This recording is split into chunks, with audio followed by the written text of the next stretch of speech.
What if I told you that you could use your Bitcoin, Ethereum, or USDT to pay for your next online purchase instantly? And what if I told you the card to do it is absolutely free to get? Hey everyone, and welcome back. Today I'm breaking down the complete step-by-step guide on how to get your very own free Bybit Virtual Mastercard. It's super fast, and once you're set up, you can spend your crypto anywhere Mastercard is accepted online. Let's jump in.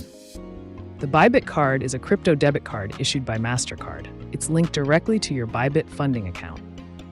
When you make a purchase, it automatically converts your crypto, like BTC, ETH, or USDT, into the local currency to complete the transaction. Imagine you're shopping for your favorite items online. You reach the checkout and see a variety of payment options. Here, you select the Bybit Virtual Mastercard. Here's why the virtual version is a winner. Zero issuance fee. The virtual card is completely free to create. No annual fees either. Global acceptance. Use it for online shopping worldwide, wherever Mastercard is accepted. Instant access. Get your card details quickly after approval to start spending right away. Now, there are a couple of crucial things you need to know before you start.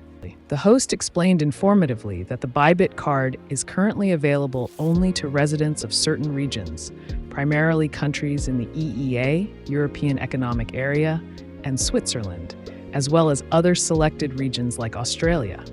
If you aren't in one of these areas, you won't be able to apply right now. Check the latest Bybit official documentation for the full list of supported countries.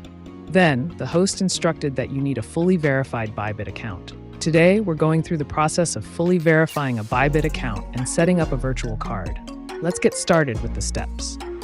Step 1. Sign up for a Bybit account. If you don't have one yet, the link is in the description below. Step 2.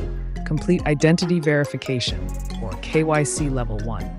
You'll need a valid ID, like a national ID or passport, for this step. Step 3. For the standard card, you may need to complete address verification with proof of address. However, if you choose the Bybit Virtual Card Lite, which is available in eligible regions like the EEA, you might skip this step, but will have a lower spending limit. In this tutorial, we'll focus on the standard virtual card process, which typically includes both identity and address verification. Step 4. Set up Google two-factor authentication. Security is crucial. All right, assuming you meet the requirements. Once you're signed in, navigate to the Wallet section at the top of the page. In your wallet, look for the Cards option. Click on it to start the application process for your Mastercard. Here, you'll see the application form. Fill in your personal details, including your name, address, and any required identification document. Make sure all your information is accurate to avoid any delays in processing. Once you've completed the form, click Submit. You'll receive a confirmation email shortly after. After your application is reviewed, Bybit will notify you about the status. If approved, your Mastercard will be mailed to you. And that's it. You're all set to enjoy the benefits of your Bybit Mastercard.